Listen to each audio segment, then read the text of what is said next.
자, 1장의 주제라고 볼 수 있는 것은 환경의 주인이 다니엘이라는 거.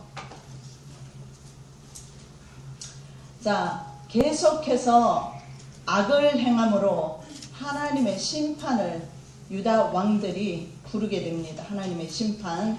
나중에 여러분 읽어보세요. 꼭 읽어보세요. 제가 천천히 불러드릴게요. 역대하 36장 5절에서 6절 말씀. 여호야김이 왕위에 오를 때에 나이가 25세라. 예루살렘에서 11년 동안 다스림에 그의 하나님 보시기에 여호와 보시기에 악을 행하였더라. 바벨론 왕 느부갓네살이 올라와서 그를 치고 그를 쇠사슬에 결박하여 바벨론으로 잡아갔다. 자, 남유다가 바벨론에 포로로 붙잡혀 가는 것을 말해요. 역대하 36장 5절 6절. 자, 여호야김이 1차로 붙들려 가게 됩니다. 그 다음에 36장 9절 10절에 여호야긴이 왕위에 오를 때에 나이가 8세라. 예루살렘에서 여호야긴 아들입니다. 여호야김의 아버지는 붙들려가고 아들이 왕위에 오르는데 나이가 8세라. 예루살렘에서 석 달 열흘 동안 다스리며 여호와 보시기에 악을 행하였더라. 신기하게도 석 달 열흘 통치하면서 하나님 보시기에 악을 행해요. 신기하지 않습니까? 그 석 달 열흘 동안.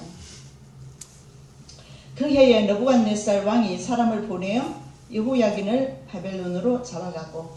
자, 여기서 우리가 참 이런 상관관계, 서로 상관관계를 보는데 무슨 상관관계냐면 우리가 하나님 앞에 범죄할 때 다른 사람이 그 사람을 잡아가는 것을 보게 돼요.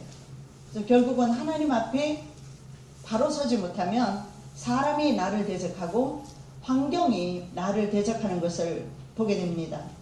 그리고 여호와의 전에 귀한 그릇들도 감사합니다. 함께 가져가고 그의 숙부 시드기야를 세워 유다와 예루살렘 왕으로 삼았더라. 여호야김의 동생이 시드기야입니다. 여호야긴 다 잡아가고 시드기야가 왕위에 오릅니다. 그 다음에 세 번째, 자, 시드기야 11절에서 13절인데 시드기야가 왕위에 오를 때 나이가 21세라. 지금 역대하 36장을 말하고 있습니다. 왕위에 오를 때 21세라. 예루살렘에서 11년 동안 다스리며 그의 하나님 여호와 보시기에 악을 행하고 선지자 예레미야가 여호와의 말씀으로 일러도 그 앞에서 겸손하지 아니하였으며 또한 느부갓네살 왕이 그를 그의 하나님을 가리켜 맹세하게 하였으나 그가 왕을 배반하고 목을 굳게 하며 마음을 완악하게 하여 이스라엘 하나님 여호와께로 돌아오지 아니하였다. 자, 무슨 말이냐면 에레미야가 이렇게 말합니다. 에레미야가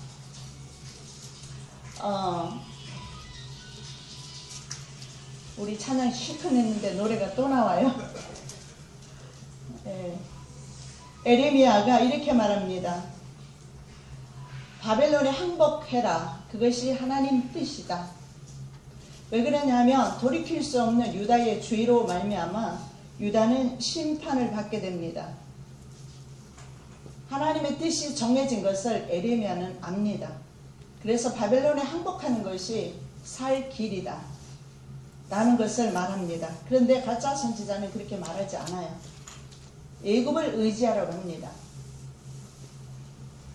자, 그 다음에 14장 16절 그 조상들의 하나님 여호와께서 그의 백성과 그 거하시는 곳을 아끼사 부지런히 그의 사신들을 그 백성에게 보내어 이르셨으나 그의 백성이 하나님의 사신들을 비웃고 그의 말씀을 멸시하며 그의 선지자를 욕하며 여호와의 진노로 그의 백성에게 미치게 하여 회복할 수 없게 하였으므로.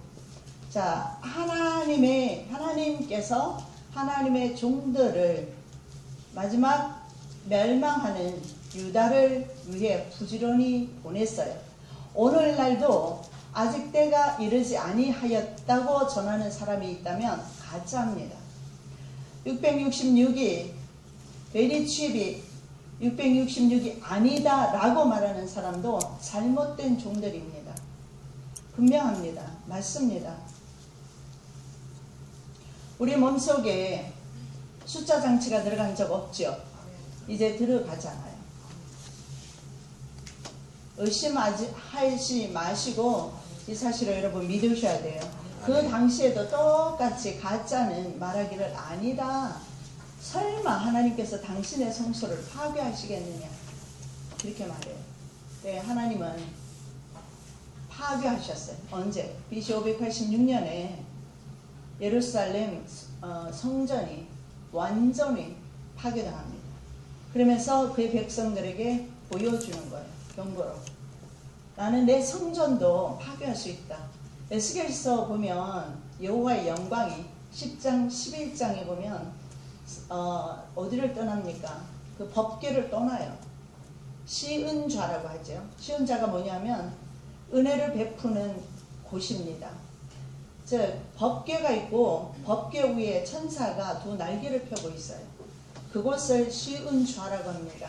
하나님께서 백성들에게 은혜를 베푸시는 곳이에요. 그 시은좌 위에 계셨던 하나님의 영광 쉐키나라고 합니다. 이 쉐키나가 법궤를 떠나서 동편산으로 가고 동편산에 있던 하나님의 영광이 성전 위에 떠오르고 성전 위에 있던 하나님의 영광이 동편산으로 가버리는 것을 보게 됩니다. 그리고 나중에 에스겔이 다시 하나님의 영광이 돌아오는 것을 환상으로 43장에서 보게 됩니다. 자, 에스겔 43장이죠. 거기에서 그 환상을 보면서 그 다음에 나타나는 것이 여러분 뭡니까? 성전에서 흘러나오는 물. 1천척을 측량하고 1천척을 측량하고 그래서 발목 그 다음에 어디입니까? 발까지 그 다음에 발목 그 다음에 허리 혐칠물 이런 식으로 성전에서 흘러나오는 물이 전 세계를 회복시키는 걸 보게 될 때 이스라엘 사람들이 이것을 천년왕국 성전이라고 보통 신학자들은 해석합니다. 근데 이스라엘 사람들은 앞으로 짓게 되는 제3성전이 바로 이 성전이다. 에스겔 48장 이하에 나오는 그 성전이다. 이렇게 생각하고 이스라엘 사람들은 무조건 제3성전을 수금을 불사하고 짓습니다. 그러면 이슬람족은 어떻게 생각하느냐? 그곳에서 지금 그 황금 돔이 이슬람 성전이 세워져 있잖아요. 거기에서 모하메드이 승천했다고 생각을 해요. 그래서 그곳을 사수하는 것이 알라의 뜻이다 생각을 하고 이슬람 세력들도 죽음을 각오하고 그곳을 지키려 합니다. 그래서 반드시 알라가 오기 위해서는 전쟁을 통해서 온다. 그리고 제3성전이 세워진다는 것은 세계대전이 일어난다라는 것과 일치합니다. 그래서 제3성전은 지금 짓기 시작하면 거의 8개월 만에 끝낼 수가 있고 완벽한 준비 시스템 다 끝내놨어요. 그 김종철 감독의 제3성전 거기를 보면 그런 내용을 알 수가 있어요. 제3성전하고 회복인가요? 그런 것들을 보면 좀 알 수가 있는데 그래서 반드시 그들은 전쟁을 하게 될 겁니다. 그런 시대에 우리가 살고 있어요. 자, 마지막 제 3차로 이제 가게 되었을 때 말씀을 보겠습니다. 제 3차로 18절에서 20절까지 하나님의 전에 대소 그릇들과 여호와의 전의 보물과 왕과 방백들의 보물을 다 바벨론으로 가져가고 또 하나님의 전을 불사르며 예루살렘 성벽을 헐리며 그들의 모든 궁실을 불사르며 그들의 모든 귀한 그릇들을 부수고 칼에서 살아남은 자를 그가 바벨론으로 사로잡아 가매 무리가 거기서 갈대아 왕과 그의 자손의 노예가 되어 바사국이 통치할 때까지 이르니라. 자, 그렇게 나와 있어요.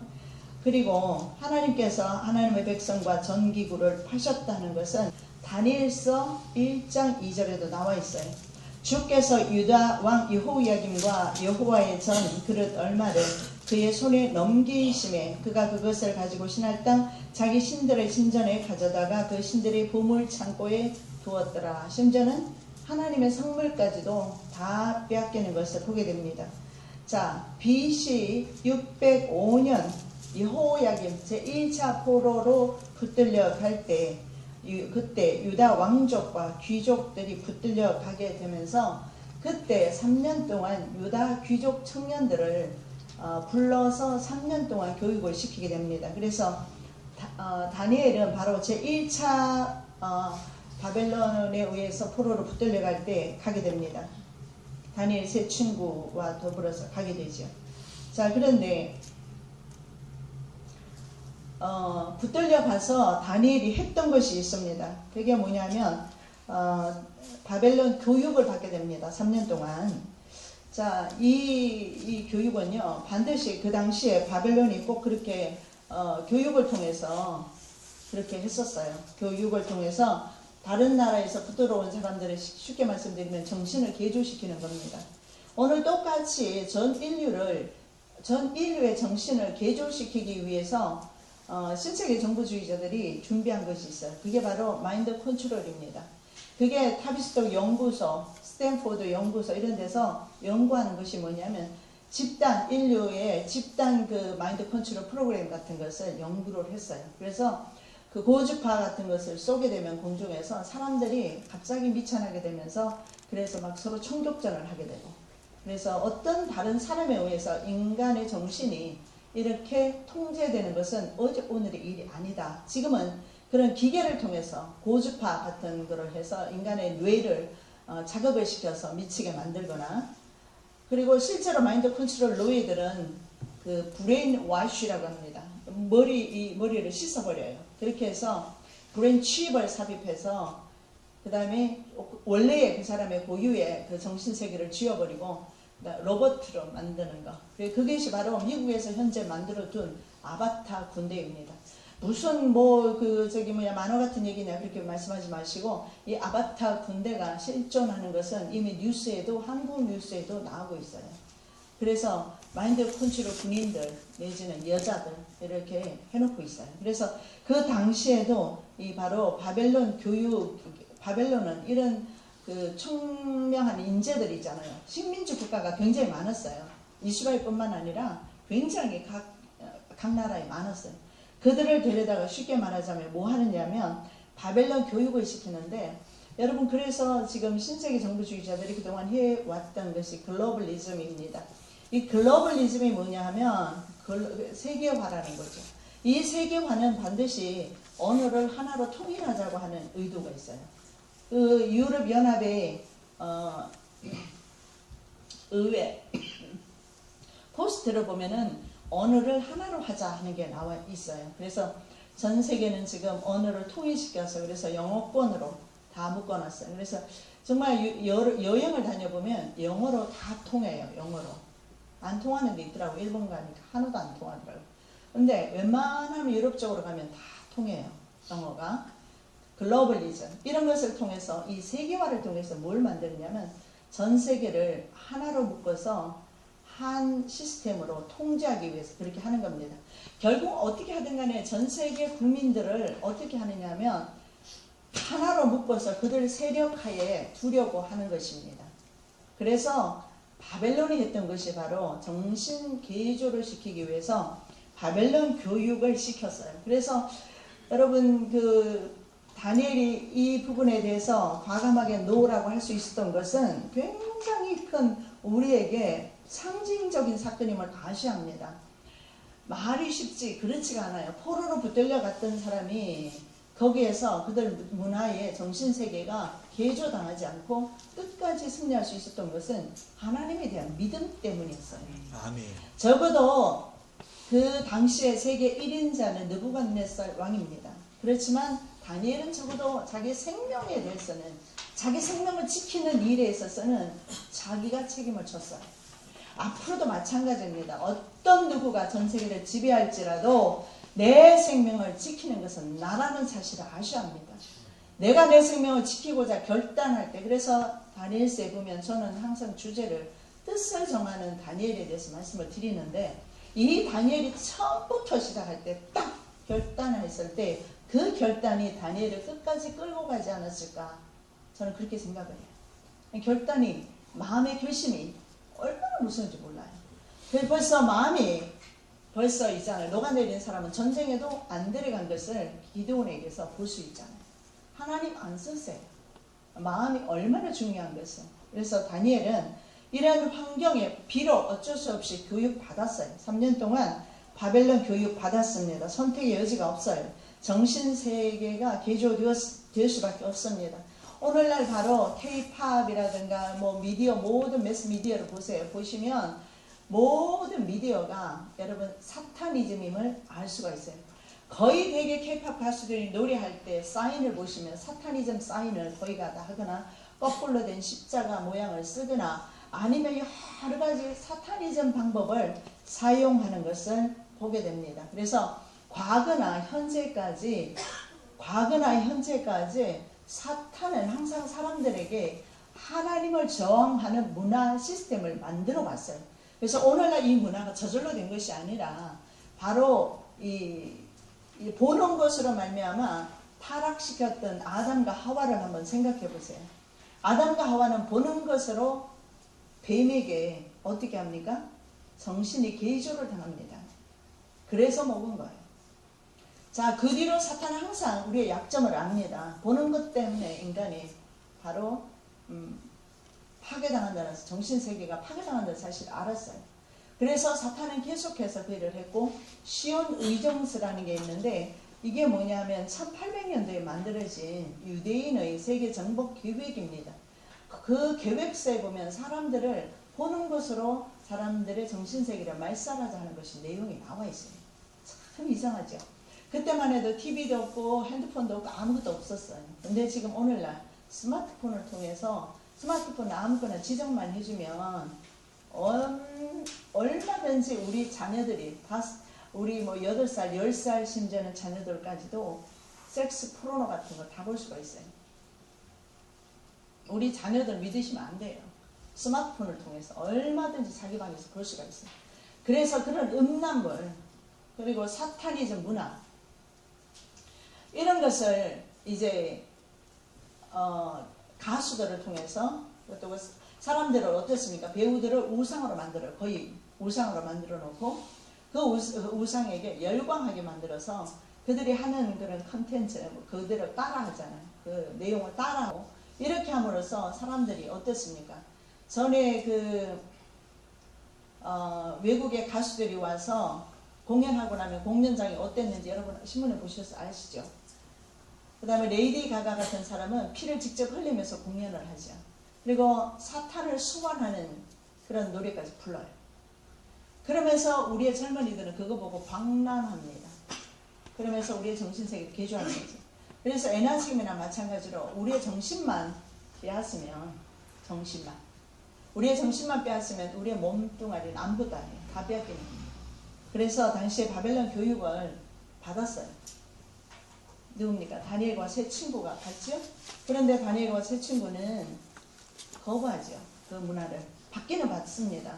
그러나 급기야는 절하게 되는, 우상에게 절해야 되는, 하나님의 계명을 어겨야 하는, 십계명을 어겨야 하는 그 지경까지 갔을 때는 과감하게 노라고 말함으로써 하나님이 살아 계신다는 것을 어디서? 사자굴에서 풀무불 속에서 극렬이 타는 풀무불 속에서 보여주었어요. 예. 저와 여러분의 이 믿음의 신앙의 고백이 되어야 될 줄로 믿습니다. 아멘. 그리고 창시계명은 일본이 우리한테 이렇게 했어요. 일본이 사람들의 이름을 다 바꿔버렸어요. 그래서 일본 이름으로 바꿨던 것을 여러분 기억할 겁니다. 자, 이렇게 이름도 바꿔서 그 사람의 정체성에 혼란을 줍니다. 그래서 더 이상 이스라엘 사람이 아니고요. 바로 바벨론 사람이라는 것을 인식시키기 위해서 바벨론 이름으로 바꿨어요. 그래서 다니엘의 의미가 뭐냐 하면 이런 것은 적어 놓으셔도 좋아요. 하나님은 나의 재판장이다.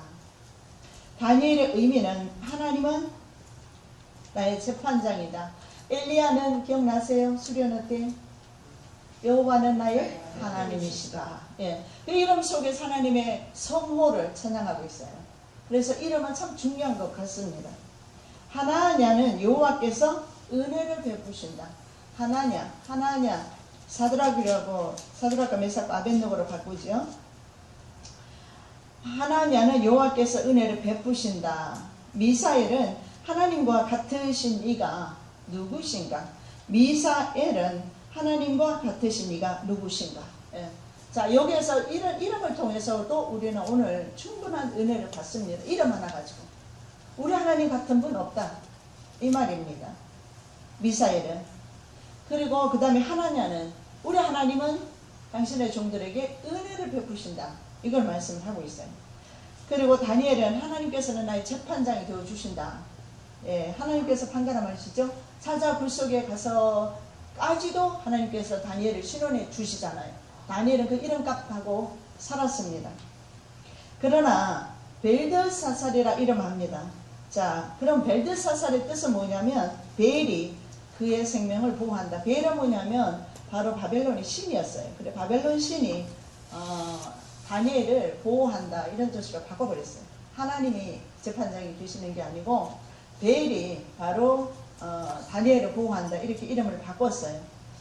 다니엘서 1장 7절에 그렇게 나와 있어요. 환관장이 그들의 이름을 고쳐 다니엘은 벨드사살이라 하고 하나냐는 사드락이라 하고 미사엘은 메삭이라고 하고 아사레는 아벳느고라 하였더라. 예, 창식이며 그 다음에 바벨론 음식 있습니다. 바벨론 음식. 자, 바벨론 음식은요 만나는 그런 음식 진미였어요. 왕의 진미가 내려졌어요. 왜냐하면 왕의 앞에 말하자면 환관으로 들어가게 됩니다. 다니엘들이 환관으로 하나님 왕 앞에 서게 되기 때문에 왕의 음식이 주어졌는데 당시에 왕의 음식은 항상 제사상에 이방 신의 제사상에 올라갔다가 내려온 것입니다. 자, 여기에서 우리가 볼 수 있는 것은 예수님의 말씀을 그래서 말씀을 아마 인용하셨는지도 모르겠는데요. 자, 신명기 9장 3절에서 이렇게 말합니다. 너를 낮추시며 너를 줄이게 하시며 또 너를 알지 못하며 내 조상들도 알지 못하던 만나를 내게 먹이신 것은 사람이 떡으로만 사는 것이 아니요 여호와 입에서 나오는 모든 말씀으로 사는 줄을 내게 알게 하려 함이라. 모세가 말씀을 했습니다. 이 말씀을 예수님께서 사탄이 40일 금식한 후에 나타나서 모세에게 말합니다. 돌덩이를 변해서 떡이 되게 하라. 그랬을 때 예수님의 말씀이 기록되었을 때 모세가 기록했죠. 사람이 떡으로만 살 것이 아니요 하나님의 입으로부터 나오는 모든 말씀으로 살 것이라. 물론 다니엘이 거기서 음식을 안 먹지는 않았어요. 먹었어요. 그런데 음식, 왕의 진미 이런 것보다는 하나님의 말씀을 먹는 것을 더 즐거워했다. 다니엘은 하루에 3번씩 문을 열어놓고 기도했어요. 저희 아버님도 보니까 하루에 3번씩 다니엘 기도를 하는 걸 봤어요. 차를 타고 가거나 누구를 만나거나 누구를 만날 때도 그 시간 12시 딱 되면 속으로 기도하고 계세요. 그래서 옆에서 보면 동문서답하고 있어요. 다른 사람이 말을 하는데 본인은 정작 기도하고 있어요. 그래서 참 유도리가 없으시다. 좀 나중에 하시지. 저는 그렇게 생각했는데 그 고지식함이 하나님께는 기쁨이 되지 않았을까 생각합니다. 딱 시간 정해놓고 그 시간 되면 무조건 기도를 하시는 거예요. 차에 있었던 비행기든 사람을 만나든 자리든 어디서든지 그 시간이면 하나님 앞에 기도를 하는데 왜 그렇게 하냐 물어봤더니 하루에 3번씩 예루살렘을 향해서 문을 열어놓고 기도했던 다니엘의 기도. 그 기도 때문에 다니엘이 걸려 들어갔잖아요. 그럼에도 불구하고 뻔히 알면서도 다니엘은 창문 열어놓고 계속 하던 대로 기도해요. 저 같으면 창문 닫아놓고 할 건데 근데 다니엘은 여전히 창문 열어놓고 창문 열어놓고 우리 하나님은 그렇게 만우리 여김을 받으시는 분이 아니에요. 창문 닫아놓고 세상 권력 무서워서 몰래 기도하는 기도 받으시겠습니까? 그렇죠? 근데 다니엘은 그렇게 기도를 했어요. 이교 제2에 접촉된 것은 레위기 11장, 신명기 14장 이런 이방 그 제사상에 올려졌던 것은 부정하다고 되어 있습니다. 그런데 나중에 바울은 이것을 다시 확대 해석합니다. 모든 것이 하나님의 것이기 때문에 먹어도 괜찮다. 그러나 네가 왕의 그런 제사상에 올려졌던 음식 먹고 너 때문에 다른 사람이 실족되면 먹지 마라. 그러나 네가 먹어도 양심에 거리낌이 없으면 먹어도 좋다. 이게 복음입니다. 율법은 먹으면 안 돼요. 그런데 복음은 먹어도 괜찮다. 그것도 하나님이 주신 음식이기 때문에 형식적으로 그 이방 제의 올려진 것은 중요하지 않다. 자, 여기에서 우리 복음의 본질을 알 수가 있죠. 그만큼 복음은요 더 어떻게 보면 복음이 우리가 지키기가 더 쉬운 것 같아 보입니다. 그렇죠? 그러나 실제로는요 그렇지가 않아요. 율법을 떠나서는 복음을 지킬 수가 없는 것을 보게 됩니다. 율법의 본질을 떠나서. 그렇다고 율법을 지키라는 말이 아니라, 그래서 자 1장 5절에 보니까, 다니엘서 1장 5절에 보니까 왕이 지정하여 그들에게 왕의 음식과 그가 마시는 포도주에서 날마다 쓸 것을 주어 3년을 기르게 하였으니 후에 그들은 왕 앞에 서게 될 것이다. 이렇게 3년을 길리워졌어요. 그래서 이교 음식을 먹지 않기로 결정을 하죠. 이것은 여러분 책 읽으면 성경에 다 나오잖아요. 뜻을 정하여 어떻게 합니까? 음식을 먹지 않기로 하고 이제 기도합니다. 그리고 누구에게? 환관장에게, 자기네들을 관리하는 환관장에게 부탁합니다. 우리들에게 열흘간만 채소를 먹게 해주십시오. 그런데 성경에 보면 하나님께서 다니엘의 마음을 움직이신 것이 아니라 다니엘은 뜻을 정했어요. 맞죠? 뜻을 정하는 게 먼저라니까요. 그러면 하나님께서 은혜를 베푸세요. 그래서 뜻을 다니엘이 정하니까 어떻게 합니까? 하나님께서 환관장 마음을 움직이셨어요. 그래서 환관장에 그럼 그렇게만 해봐라. 대신에 너희 얼굴이 열흘 후에 왕의 진미를 먹는 소녀들과 만일에 안 좋아진다면 안 된다. 근데 열흘 후에 보니까 얼굴이 더 윤기가 나고 훨씬 더 좋았어요. 여러분 어땠습니까? 오늘날 그 이해돼요? 안 돼요? 이해되죠? 여러분 고기만 먹는 사람하고 채소만 먹는 사람하고 보세요. 고기 먹는 사람 일찍 죽어요. 암에 걸려서 너무 지방진 거 많이 먹으면 모든 각종 병이 다 와요. 여러분 소고기를 있잖아요. 기름이 굳어지면은, 저는 모르고 미국에서 한번 그런 적이 있어요. 하수구가 막혔어요. 그래서 사람을 불러봤더니 소고기 기름이 있잖아요. 그 관을 다 막아버렸더라고요. 그러니까 내가 거기서 그냥 버려버렸거든요. 그러니까 소고기 기름이 하얗게 굳어서 돌덩이처럼 되어 있더라고요. 그래서 이런 기름들이, 짐승의 기름이 사람의 몸에 사실 안 좋았는데 다니엘이 살 빼려고 채식만 먹은 것이 아니에요. 그죠? 하나님 뜻을 따라 살려고 채식 먹기로 한 겁니다. 사람의 입은 고기가 당기죠. 고기 안 먹으면 힘도 안 나고, 그죠? 예. 자, 이방 세계에서 다니엘은 하나님의 영광을 선포했습니다. 다니엘이 뜻을 정해서 이제 하나님의 영광을 드러냈지요. 그래서 다니엘은 고레스 왕, 페르시아 왕입니다. 지금은 바벨론 시대예요. 바벨론이 멸망하고 그 다음 제국이 나타나는데 페르시아 제국입니다. 바사와 메대와 바사 제국입니다. 메대, 그러니까는 바사 제국이 페르시아 제국이에요. 페르시아가 메대를 합병합니다. 그래서 고레스 왕 원년 BC 537년까지 80세가 되도록 다니엘은 생존하여서 당신의 백성들이 이스라엘로 돌아가는 것을 결국은 보게 됩니다. 이방 세계에서 말이죠. 심지어는 총리가 셋 있는데 그 중에 아주 우두머리 총리가 되어서 이방에서 빛을 발했어요. 그 이유 하나는 그가 바로 뜻을 정했기 때문에 그렇다. 여호와의 말씀이 에레미야 25장 12절 말씀입니다. 여호와의 말씀이니라. 70년이 끝나면 내가 바벨론의 왕과 그의 나라와 갈대인의 땅을 그 죄악으로 말미암아 벌하여 영원히 폐허가 되게 하며. 자, 에레미야 25장 12절이 하나님께서 에레미야를 통해서 하신 말씀이 이스라엘이 포로로 붙들려 가게 될 나라, 그 전에 에레미야는 예언 활동을 했어요. 그런데 이스라엘이 바벨론에 70년 동안 포로로 붙들려 갔다가 70년 후에 돌아온다는 것을 에레미야가 미리 25장 12절에서 예언하고 있어요. 70년이 끝나면 내가 바벨론의 왕과 그의 나라와 갈대아를 바벨론을 갈대아인이라고 합니다. 갈대아인의 땅을 그 죄악으로 말미암아 벌하며 영원히 폐허가 되게 하되, 완전히 멸망당한 때가 당하는 때가 바로 고레스 원년 BC 537년 페르시아 왕이 등극하면서, 그러면서 바벨론은 완전히 멸망을 하게 됩니다. 자, 이것을 다니엘서 9장 2절 말씀에 보면 다니엘이 깨닫습니다. 다니엘서 9장 2절. 곧 그 통치 원년에 나 다니엘이 책을 통해 여호와께서 여러분 책을 넘기면은요 제 말을 잘 못 듣게 돼요. 저것만 놓으시면 나중에 다 해석이 되거든요. 성경 구절만 적어 놓으시기 바랍니다. 같은 구절인데 에레미야 25장 12절 말씀, 그 에레미야 서책을 다니엘이 보게 됩니다. 그것을 다니엘서 9장 2절에서 말씀하고 있어요.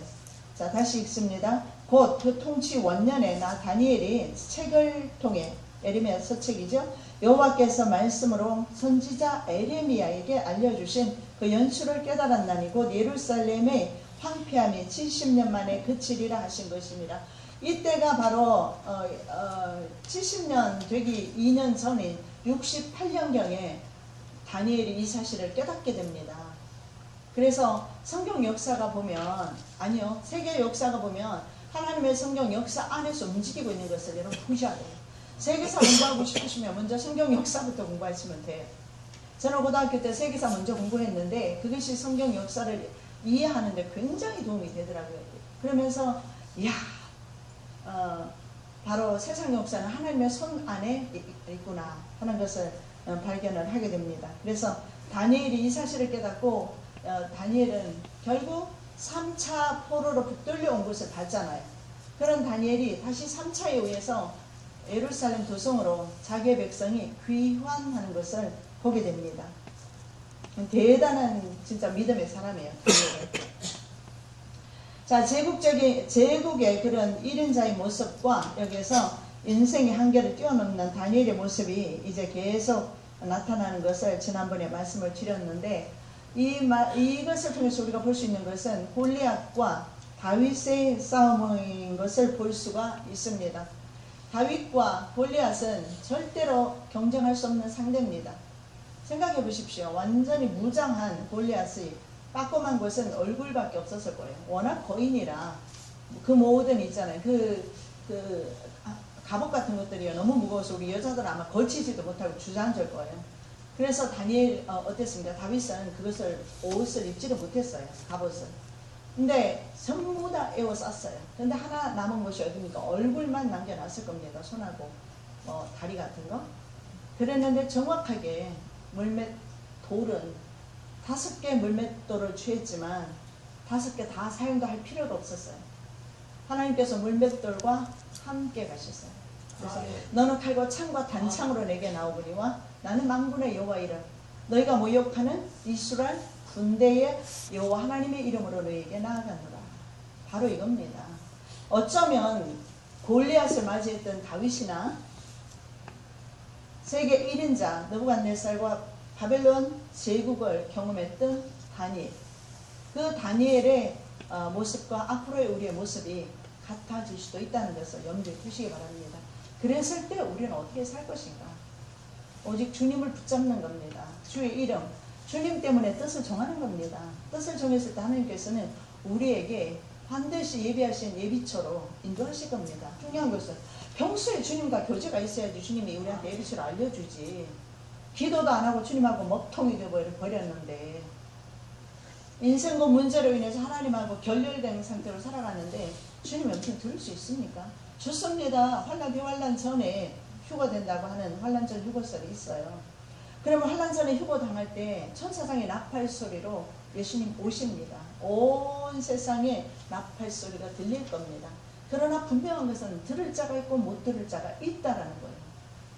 그러면 그 들을 수 있는 사람은 어떻습니까? 신랑 되신 예수 그리스도를 신부가 되어서 준비하고 예배하고 깨어있어서 그 신랑이 언제쯤 올 것인가 알고 있는 사람이 되어야 되지 않겠습니까? 여러분 다니엘서 요한계시록 끝나고 나면은요 시대를 보는 눈이 확 열리게 될 겁니다.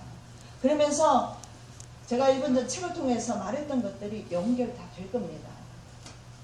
제가 경악했던 것이 이 시대가 너무나 성경의 예언과 일치한다는데 저는 정말 소름이 끼쳤던 사람입니다.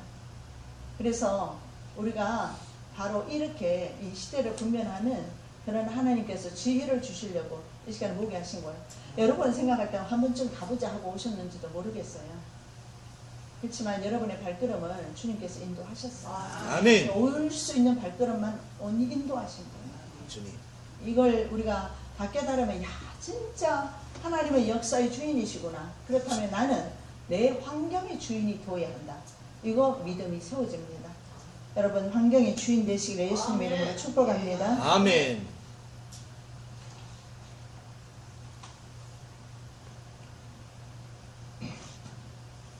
자, 세상에 제 1인자인 느부갓네살이 꿈을 꿉니다. 그런데 그 꿈을 잊어버렸고 꿈의 해석도 할 수가 없어요. 이게 바로 세계 제국의 1인자의 사람의 연약한 모습입니다. 자기가 꿈을 꾸고, 이게 바로 다니엘서 2장이죠. 지금 2장 넘어가고 있어요. 이해되시죠? 네. 예. 그리고 여러분이 다음 주에 올 때 질문이 있으시면 질문을 종이에 쓰셔서 자기 이름하고 쓰셔서 저한테 내주시면, 질문 받으면 시간 다 가니까 안 되고 제가 질문에 답해 드릴게요. 대신에 앞서가셔서 다니엘서 11장 가버리시면 안 돼요. 설명하기 전에 적어도 1장, 2장 범위 안에서만 여러분이 질문이 있으시면 질문을 만들어 오세요. 근데 사실은 내용을 모르면 질문도 못해요. 내용을 알아야 질문합니다. 꼭 읽으시고 정독하시기 바랍니다. 정독하실 때 하나님께서 글자 활자체를 인쇄체로 팍팍 찍어서 여러분의 눈에 드러나게 해줄 겁니다. 아멘. 그렇게 해서 이해하실 거고 믿음 주실 거고 아멘. 세상 승리하게 될 것이다. 아멘. 반드시 이렇게 될 겁니다. 예. 세상에는 이렇게 말합니다. 2장 10절, 11절에서 정말 하나님의 종의 놀라운 모습 드러나죠. 세상에는 왕의 그 일을 보일 자가 한 사람도 없으므로 어떤 크고 권력 있는 왕이라도 이런 것으로 박수에게나 술객에게나 갈대아인들에게 물은 자가 없었나이다. 왕께서 물으신 것은 어려운 일이라. 육체와 함께 살지 아니하는 신들 외에는 왕 앞에 그것을 보일 자가 없나이다. 자, 여러분 여기서 우리가 줄 그으시는 게 바로 요겁니다. 육체와 함께 살지 아니하는 신들 외에는, 여러분 줄 그으셔야 돼요. 신들 외에는. 여기서 분명히 말하는데 그 나라에도 베일이라든가 마루둑이라든가 신들이 있었어요. 그런데 그 신들이 몰랐어요. 그런데 신들 중에 여호와는 나의 하나님이시다. 엘리야가 그랬던 것처럼 바로 다니엘을 통해서 한 분이신 여호와 하나님을 알려주고 있어요. 무슨 말인지 이해되시죠? 자, 신들 외에는 이런 거 절대 해석 보여줄 사람 없고 해석할 사람 없습니다. 앞에 이 양반이 꿈을 꿨어. 나보고 해석하라고 그래. 내가 어떻게 해석합니까? 못해요. 근데 내가 기도하면 주님께서 알게 해주실 수는 있어요. 왜? 내가 하나님의 사람이라면. 하나님의 사람이라면. 근데 이방 나라는 죽은 신을 섬기기 있기 때문에 절대 해석해 줄 수가 없어요. 그리고 이 꿈은 하나님으로 말미암아 비롯된 꿈이기 때문에 절대 인간이 만든 신은 해석을 못해요. 자, 여기서 분명히 자기네들이 말을 하고 있어요. 자기네들이 박사들이 말을 하고 있어요. 신들 외에는 이런 것을 드러낼 자가 없습니다. 육체와 함께 살지 않은 신들 외에는 바로 그것을 보일 자가 없다. 누가 말합니까? 바로 그 나라 박사들이 그렇게 말해요. 술객들이 그렇게 말합니다. 자, 그런데 다니엘서 2장 16절 말씀 보시면 다니엘이 들어가서 왕께 구하기를 시간을 주시며 왕에게 그 해석을 알려드리리이다. 자, 이런 담대함이 어디서 나오겠습니까? 하나님과 함께 살고 있기 때문에 그는 알 수가 있는 거예요. 그래서 왜냐하면 하나님께 구하면 하나님께서 알려주신다는 믿음이 있었기 때문에, 왜냐하면 그전에도 이미 한번 구해봤잖아요. 하나님 앞에 뜻을 정해서 기도했거든요. 그랬더니 환관장의 마음을 움직여 주셨어요. 하나님께서 이미 경험했어요. 살아오면서 수차례에 걸쳐 수차례가 아니죠. 항상 에브리데이 어쩌면 다니엘은 하나님의 살아계신 하나님의 존재를 경험하면서 살았어요. 그랬기 때문에 다니엘은 그 경험을 토대로 해서 이번에도 과감하게 말합니다. 하나님께서 알려주실 겁니다. 다니엘이 들어가서 왕께 구하기를 시간 주시면 왕에게 그 해석을 알게 해드리겠습니다. 신들 외에는 알 수 없다고 했는데 다니엘이 그 신들 중에 하나가 된 거예요. 그리고 참고로 이 신이라는 것은 여호와 하나님 외에는 할 수 없다는 말도 되지만 당시에 보통 왕들을 신이라고 표현했어요. 신. 그런데 느부갓네살 씨는 해석 못하는데 다니엘 씨는 해석했다 이렇게 볼 수가 있어요. 아니 무슨 그런 해석을 하는가? 다니엘이 무슨 신입니까? 신에 감동된 사람이잖아요. 다니엘은 하나님의 신에 감동된 사람 이렇게 말해요. 그래서 성경에 보면 하나님의 신에 감동된 사람 많아요. 다윗도 그랬어요. 그래서 하나님의 영이 함께하는 사람을 그 당시에는 신으로 표현을 했어요. 왜냐하면 하나님의 영이 함께 있었기 때문에. 그래서 그는 이제는 그 약속을 주고 하나님 앞에 기도합니다. 이렇게 기도하죠. 하늘에 계신 하나님, 2장 21절입니다. 하늘에 계신 하나님이 이 은밀한 일에 대하여 불쌍히 여기사 다니엘과 친구들이 바벨론의 다른 지혜자들과 2장 18절입니다. 함께 죽임을 당하지 않게 하시기를 그들로 하여금 구하게 했고, 자, 다른 세 친구도 기도하게 했고, 자기도 기도합니다. 자, 이거 줄거 놓으시기 바랍니다. 그는 때와 계절을 바꾸시며, 왕들을 폐하시고 왕들을 세우시며, 제자에게 지혜를 주시고, 총명한 자에게 지식을 주시는도다. 자, 바로 지혜와 지식을 주시는 하나님, 그 하나님에 대해서 말씀을 하고 있어요. 자, 바로 왕을 폐하기도 하시고 2장 21절입니다. 왕을 폐하기도 하시고 세우기도 하시는 지혜자에게 지혜를 주시고 이런 사실을 알게 하시는 분은 하나님이시다 라는 것을 선포하고 있어요. 자, 오직 그 다음에 이런 말씀 다니엘서 2장 28절 7절 8절에도 이렇게 말합니다. 다니엘이 왕 앞에 대답하여 이르되 얼마나 용감하게 주님의 이름 의지하여 서 있는지 모릅니다. 이렇게 말해요. 능히 왕께 보일 수 없었 왕이 물으신 바 은밀한 것은 지혜자나 술객이나 박수나 점쟁이가 능히 왕께 보일 수 없어되 오직 은밀한 것을 나타내실 이는 하늘에 계신 하나님이시라. 그가 느부갓네살 왕에게 후일에 될 일을 알게 하셨나이다. 왕의 꿈 곧 왕이 침상에서 머릿속으로 받은 환상은 이러합니다. 자, 그 다음에 내용이 바로 뭡니까? 느부갓네살이 꾼 꿈이에요. 이것이 오늘날 금신상이라고 하지요. 2장 29절 30절 왕이여 왕이 침상에서 장래일을 생각할 때 은밀한 것을 나타내시는 이가 장래일을 왕에게 알게 하셨으며 이 장래일은 그때 이후로 세계 강대국과 마지막 적그리스도 제국까지 포함하는 세상 제국에 관한 것들입니다.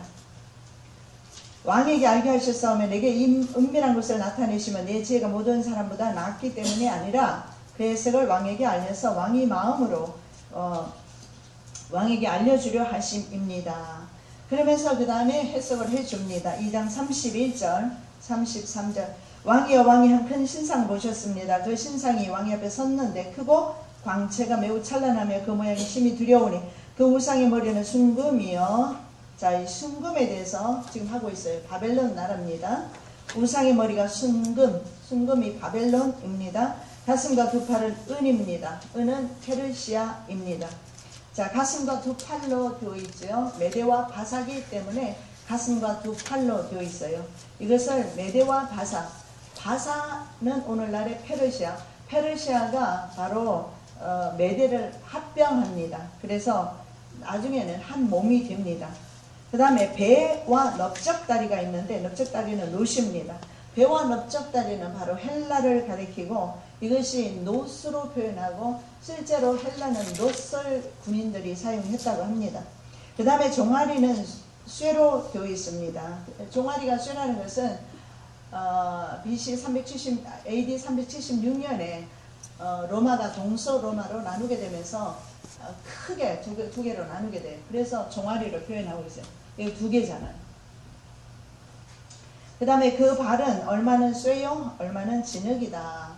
철과 진흙으로 섞여 있다는 것은 그 나라 이권에 따라서 나라가 절대로 연합할 수 없다는 것을 보여주는 유럽 연합을 가리키는데 정확하게 서유럽 연합이다. 서유럽 연합이 정확하게 현재 10개국으로 되어 있고 그 다음에 동유럽까지 합하면 27개국으로 되어 있지만 서유럽이 실제로 유럽 전체를 이끌어가고 그 중에서 세 나라 독일, 영국, 프랑스가 바로 전차 역할을 감당을 하고 있어요. 앞에서 끌고 있어요.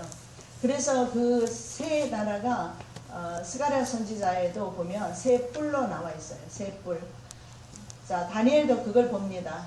그래서 마지막 이것을 짐승으로 다니엘은 보죠. 이 나라들을 짐승으로 볼 때 마지막 10발가락 이 나라들, 여기에 보이는 금신상에 철과 진흙으로 되어 있는, 왜냐하면 발가락이 10개잖아요. 그러니까 쉽게 나라임을 알 수가 있어요. 이걸 상징적으로 해석할 필요가 없어요. 적그리스도는 반드시 유럽연합에서 나와야 합니다. 100%입니다. 상징적으로 해석할 이유가 없어요. 성경을 보면 이 시대에 정확하게 말씀 그대로 해석되고 있는데 왜 상징으로 푸느냐는 거예요. 그래서 다른 나라에서 나올 수가 없어요. 적그리스도가 반드시 유럽연합에서 나오게 될 겁니다. 왕 가운데서 나오게 될 거고요. 전통적으로 왕의 혈통을 가진 사람들 가운데서 나오게 될 것을 요한계시록 17장 17절에서 말씀을 하고 있어요. 그래서 바로 이 마지막 그 철과 진흙으로 되어 있습니다. 그래서 어쩔 수 없이 이제 바벨론을 살피면서 다니엘서 7장에 나와 있는 짐승과 같이 봐야 돼요. 왜 그러냐면 같은 나라이기 때문에 그래요. 다니엘서 7장에 네 짐승이 나오는데 네 짐승에 대한 환상은 다니엘이 꿈을 꾼 겁니다. 다니엘이 본 거예요. 그 다음에 말씀에 계속 보면 다니엘서 2장 37절에서 43절 말씀까지입니다. 자, 안 읽겠습니다. 여러분 참고하시고 이거 꼭 눈여겨보시기 바랍니다. 자, 여기에 네 나라에 대해서 나와 있어요. 금머리, 은, 그 다음에 노, 쇠 이런 식으로, 철 이런 식으로 계속 쭉 나오고 있어요. 지금 신도가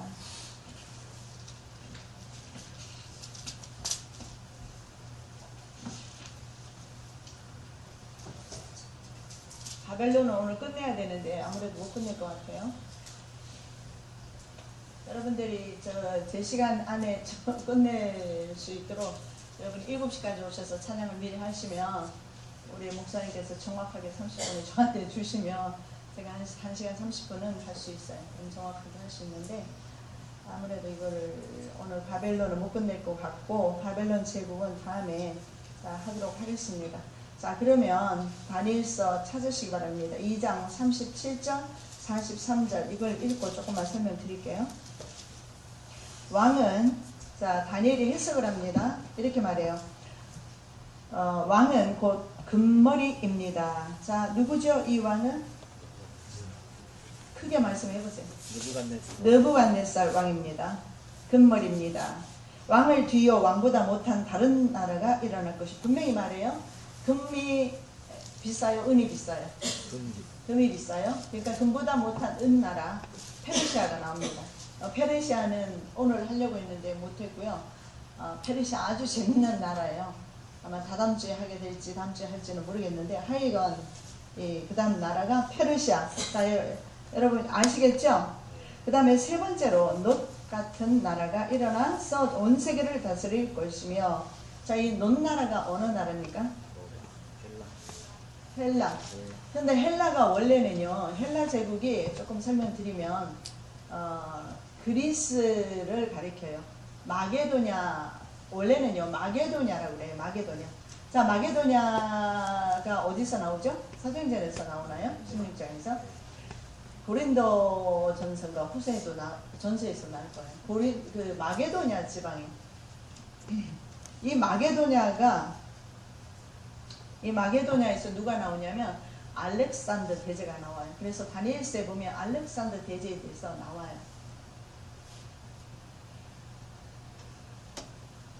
그런데 놋 같은 나라라. 그래서 당시에 군인들이 놋을 사용했고, 여기 보니까 온 세계를 다스렸다. 물론 아시아까지는 오지는 못했지만 인도까지 점령을 했어요. 그래서 알렉산더 대제만큼 지금 인류 역사상 그렇게 많은 땅을 점령한 왕은 없어요. 그것도 10년이라는 짧은 세월, 22살부터 32살까지.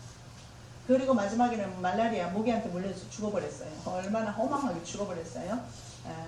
정복자도 이렇게 인간 정복자도 어쩔 수 없이 죽게 되고, 왜냐하면 하나님의 이 사람에 대한 엔타임이 되었기 때문에 죽고, 대신에 헬라 다음에 다른 나라가 나와요. 물론 그 당시에 있잖아, 이런 많은 나라들이 있는데 그럼 다른 나라는 없었느냐? 그렇진 않아요. 그 한쪽에서는 헬라가 망하기 전에 한쪽에서는 로마가 벌써 이미 일어나고 있었어요. 로마 역사가 700년이거든요. 그렇기 때문에 로마라는 나라가 그 다음에 나오게 됩니다. 그래서 로마는 우리가 눈여겨봐야 되는 것이 로마의 후신에서 적그리스도가 나옵니다. 왜냐하면 보세요. 로마는 동서로마로 나뉘어서 두 다리라고 그랬어요. 종아리. 여기에서 이 두 종아리 여기 있잖아요. 종아리에서부터 뭐가 나옵니까? 10발가락이 연결되어 있어요. 그래서 반드시 10발가락이 연결되어 있기 때문에 종아리와 발은 한 국가임을 알 수가 있고, 이 한 국가라는 것은 바로 과거의 로마 제국의 영토 안에 지금 서유럽, 동유럽이 다 살고 있어요. 그래서 같은 영토예요. 같은 영토. 대신에 나라만 현재 27개국으로 나누어져 있어요. 그래서 27개국 나라들은 어떻습니까? 자국의 이익을 위해서는 절대로 양보 안 해요. 그래서 막 그리스가 디폴트로 그 채무 불이행으로 갔어요. 국가가 도저히 돈을 못 갚게 되니까 그 유럽연합에서 막 쫓는다고 그랬어요. 신문에서 그리스가 채무 때문에 유럽연합에서 쫓겨나갈 것인가 하고서 많은 사람들이 신문에 막 나오는 것을 보고 많은 사람이 말하는 걸 봤는데 절대 안 쫓겨납니다. 못 쫓아내요. 왜냐하면 성경의 예언이 그렇게 되면 응하지가 않아요. 그렇게 되면 9개 나라가 되잖아요. 그래서 그렇게 할 수는 없는 거죠. 그래서 반드시 하나님의 다니엘의 예언의 말씀을 성취하기 위해서는 그리스가 쫓겨날 수가 없어요. 어떤 나라도 쫓겨날 수가 없어요. 얼마나 세상 역사가 하나님의 뜻에 의해서 움직여가고 있는지를 볼 수가 있어요. 자, 그래서 이 넷째 나라, 이거는 눈여겨봐야 되는 것이 여기에서 적그리스도가 나오기 때문이라고 제가 말씀드렸어요. 자, 넷째 나라는 강하기가 쇠 같으리니, 쇠는 모든 물건을 부서뜨리고 이기는 것이라. 쇠가 모든 것을 부수는 것 같이 그 나라가 문나라를 부서뜨리고 찌을 것이며. 여러분, 그 쇠라는 것은 우리 이제 이런 무기로도 사용했지만은 이런 광물 가운데서 쇠가 인류 역사상 가장 마지막으로 나오는 겁니다. 이걸 철이라고 하죠. 철이 놋보다 강해요. 쇠가 놋보다 강하단 말입니다. 왜냐하면 쇠는 강하기는 한데 유연성이 없어요. 그래서 군인들이 쇠하고 철하고 딱 부딪혔을 때 쇠는 부러지게 돼 있어요. 철은 휘어질지언정 부러지지 않아요. 그래서 철이 더 강해요. 철. 무슨 말이냐면 더 이상의 나라는 없다라는 것이며, 또 마지막 철의 나라가 가장 강대한 국가가 될 것이며, 이 철의 나라는 전 세계를 완벽 통제하게 될 것인데, 어떻게 완벽 통제하느냐? 모든 사람의 몸속에, 바로 그것이 베리칩이든 아니든 상관없어요. 지금 삼성이 완전히 이 일에 완전히 올인했지 않습니까? 5대 병원이 다 올인했지만, 스마트 병원. 그리고 이 일에, 왜냐하면 우리나라가 5천만 명입니다. 5천만 명 인구, 2부까지 합하면 더 많아요. 이런 사람들에게 취업을 삽입하는 그런 프로그램만큼 돈벌이가 되는 데가 없어요.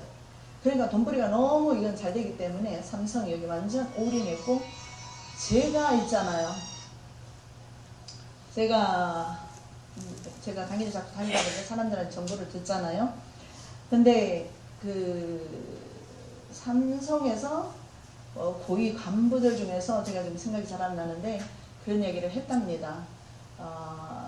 그 프로그램을 정부와 긴밀하게 지금 의논하면서 전 국민 취업을 삽입하는 그 프로그램 팀이 가동 중에 있고, 그러면서 앞으로 이제 정부와 협력해서 이 일을 전 국민에게 삽입할 것을 지금 이미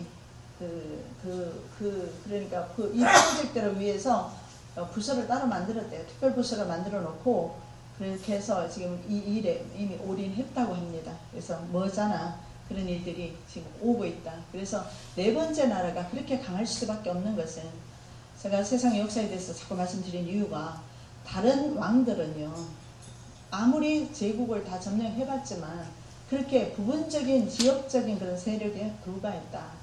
왜냐하면 이 지구 땅덩어리, 넓은 땅덩어리를 지금 같으면 하루 안에 다 돌 수 있지만 그 당시에는 점령할 수가 없어요. 인간은 왕의 한계죠. 그런데 이 마지막 왕은 그 한계를 뛰어넘습니다. 왜 그러냐면 계시록 13장 2절 말씀해 보십시오. 용이 바다에서 올라온 짐승에게 모든 권세를 이양해버려요.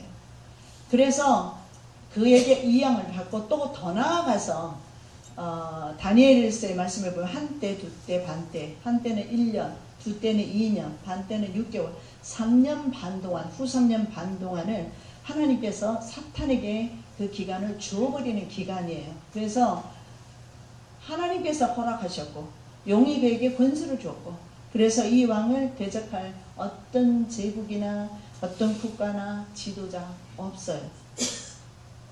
우리의 도움은 하나님밖에 없어요. 우리 하나님 너무 좋죠. 아멘. 우리 하나님을 믿는다는 것이 감사하고, 그렇잖아요.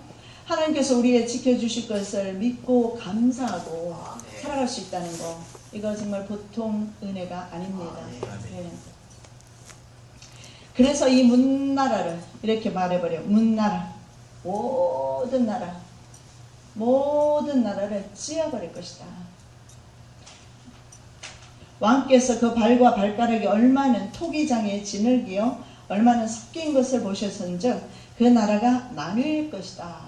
10개의 나라로 나뉘어 있어요. 크게는 27개국으로 나뉘어 있어요.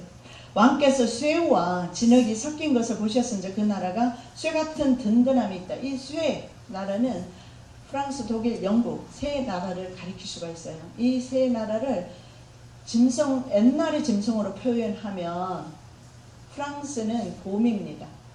영국은 사자입니다. 그리고 또 하나가 어디죠?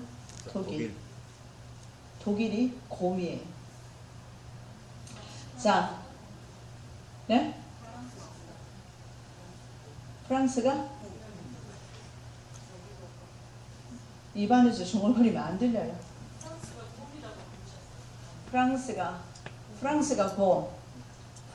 곰이 아니고, 저도 헷갈려요. 프랑스가 표범, 그 다음에 독일이 곰.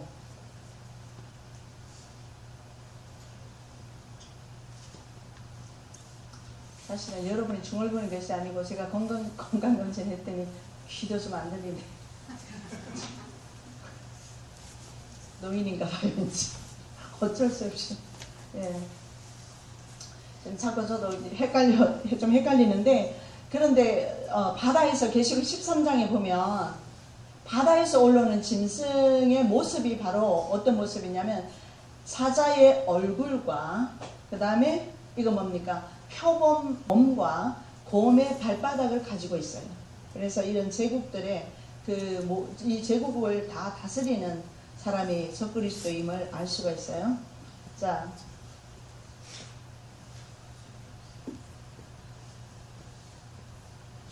스트레스 여러분 받지 마세요. 제가 있잖아요.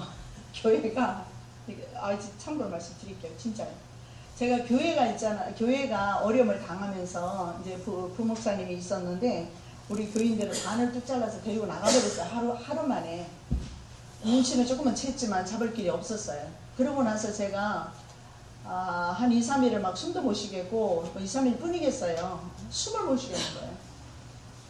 그러면서 집에 있는데요. 너무 심한 스트레스를 받으니까 나중에 막 귀에서 막 소리가 막 나는 거예요. 이상한 소리가 막 나더라고.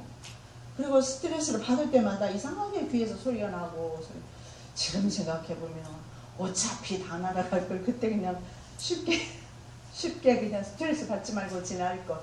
여러분 행복하게 사세요. 올해는 스트레스 받지 마세요. 온갖 병 다 온답니다. 네. 자, 그 나라가 쇠 같은 든든함, 바로 이런 세 나라를 가리킬 수가 있고, 또 하나는 뭐냐면 서유럽이 10개 국가입니다. 그죠? 강하죠. 그리고 동유럽은 17개 국가입니다. 약해요. 이렇게 볼 수도 있고, 적그리스도 국가와 그 다음에 각 개별 국가가 될 수도 있고, 뭐 여러 가지로 해석할 수 있어요. 그냥 그렇게 이해하시고요. 자, 그 발가락이 얼마는 쇠요 얼마는 진흙인지 그 나라가 얼마는 든든하고 얼마는 부셔질만 하다.